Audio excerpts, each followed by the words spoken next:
অন্তর্বর্তীকালীন সরকারের উপদেষ্টা পরিষদের বৈঠকে 10 দিন ছুটি ঘোষণা করা হয়েছে, যার কিন্তু প্রথম দিন কিন্তু আজ। আপনাদের যদি একটু দেখাই যে ঢাকা খুলনা মহাসড়কের আমি ঠিক যে জায়গাটায় দাঁড়িয়ে আছি, ফরিদপুরের ভাঙা ইন্টারসেকশন, তার পরেই কিন্তু একটি ভালো যানবাহনের চাপ আমরা কিন্তু লক্ষ্য করছি। এখানে কিন্তু ঢাকা থেকে যে সমস্ত মানুষজন যারা নারীর টানে বাড়ি ফেরার চেষ্টা করছে এবং যারা আজকেই ছুটি পেয়েছে, ছুটি পেয়েই তারা তাদের নির্দিষ্ট গন্তব্যে পৌঁছানোর জন্য রওনা হয়েছে, সেই যাত্রীর কারণে কিন্তু রাস্তায় কিন্তু আমরা যথেষ্ট ভিড় লক্ষ্য করছি, যেটা এখানকার বাস মালিক সমিতি থেকে শুরু করে যারা যাত্রীরা আছে তারা কিন্তু বলছেন যে গতকালকের থেকে আজকের যেই গাড়ির চাপ তা কিন্তু তুলনামূলক অনেক বেশি, এবং তারা এটাও বলছেন যে আজকের থেকে কালকে যেমন ঢাকা শহরের বিভিন্ন শপিং কমপ্লেক্স বা শপিং মলগুলো বন্ধ হবে, তারপর কিন্তু গাড়ির চাপ আরও বাড়ার সম্ভাবনা রয়েছে।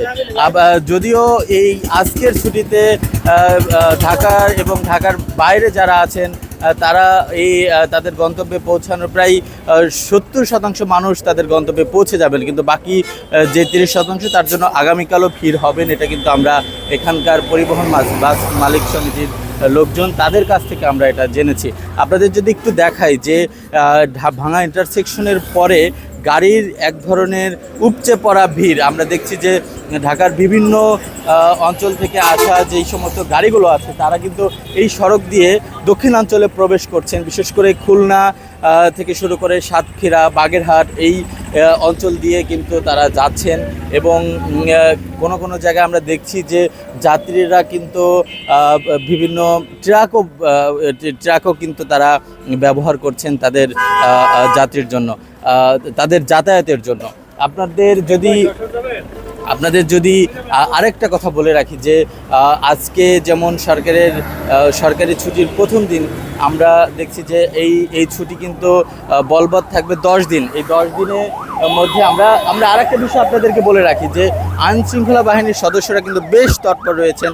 তারা কিন্তু বিভিন্ন জায়গাতে তাদের চেকপোস্ট বসিয়ে, বিশেষ করে যাতে কোনো প্রকার রাস্তায় কেউ অতিরিক্ত গতি নিয়ে কোনো গাড়ি চলাচল করতে না পারে, এবং বিশেষ করে শৃঙ্খলা ভঙ্গ যাতে না হয়, কোনো ছিনতাইকারী বা কোনো ছিনতাইকারী থেকে শুরু করে মলমবাটি বিভিন্ন ধরনের যেই অপ্রীতিকর ঘটনাগুলো রাস্তায় ঘটে, সেই নিরাপত্তার জন্য কিন্তু যাত্রীদের নিরাপত্তায় তারা কিন্তু কাজ করে যাচ্ছেন।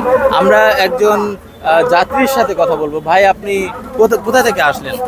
আসছি ঢাকা থেকে। ভাই, ঢাকা থেকে আসলেন, কেমন অবস্থা দেখলেন এবং আপনি কি ঠিক মতো এসে পৌঁছাইতে পারছেন কিনা? রাস্তায় কোনো যানজট ছিল কি? পদ্মা সেতুর ওখানে 10-12 কিলোমিটারের মতন জ্যাম ছিল, এবং মানে সিট পাইনি আর কি, ফরিদপুরের সিট পাইনি, দাঁড়িয়ে আসা লাগছে। কেমন কতক্ষণ আপনার ওয়েট করা লাগছে? কয়টায় রওনা দিয়েছিলেন? আমি রওনা দিয়েছি কুড়িল চৌরাস্তা থেকে, ওখান থেকে রওনা দিয়েছি 7টার দিকে, এখন এসে পৌঁছলাম আর কি ভাঙ্গা।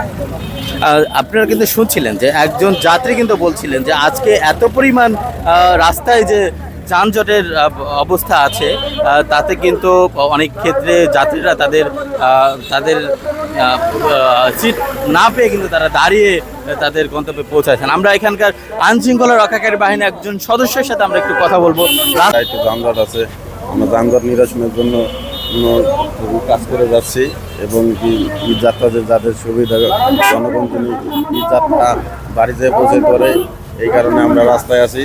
এবং কি রাস্তা গতকালের তুলনায় আজকের যানজটটা কেমন? গতকালকের তুলনায় আজকের যানজটটা একটু বেশি। মানে এটা কি মনে হচ্ছে যে আজকে যে সরকারি ছুটিটা শুরু হলো, কালকে এর থেকে বাড়বে বা কমবে, কি মনে হচ্ছে আপনার? আজকেই বেশি লোক আজকে বেশি যাইতেছে বাড়ির পথে। আপনারা কিন্তু শুনছিলেন যে এই আজকে যেহেতু সরকারি ছুটির প্রথম দিন, যার কারণে কিন্তু যানজটটা কিন্তু গত দিনের থেকে আজকে তুলনামূলক বেশি। এটা আগামীকালকে হয়তোবা কিছুটা কমবে, এমনটা কিন্তু এখানকার লোকজনও বলছে, বিশেষ করে প্রশাসনের লোকজনও কিন্তু বলছে। আপনাদের যদি একটু দেখায় যে ঢাকা খুলনা মহাসড়কের যে ইন্টারসেকশন, এই ইন্টারসেকশনে কিন্তু সাধারণত এই ধরনের যে জ্যাম, এই জ্যাম কিন্তু থাকে না। আজকে কিন্তু আমরা যেটা লক্ষ্য করছি যে গত ইন্টারসেকশন হওয়ার পরে এমন একটা জ্যাম কিন্তু এখন কিন্তু যেটা আমরা দেখছি, যেটা একমাত্র নারীর টানে বাড়ি ফেরার যে সবগুলো প্রতিষ্ঠান একসাথে বন্ধ হওয়ার কারণেই মানুষের যে উপচে পড়া ভিড়, সেই ভিড় কিন্তু এখানে কিন্তু লক্ষ্য করা যাচ্ছে। আমরা এই ছিল আমার ফরিদপুরের ভাঙা ইন্টারসেকশন থেকে সর্বশেষ সংবাদ।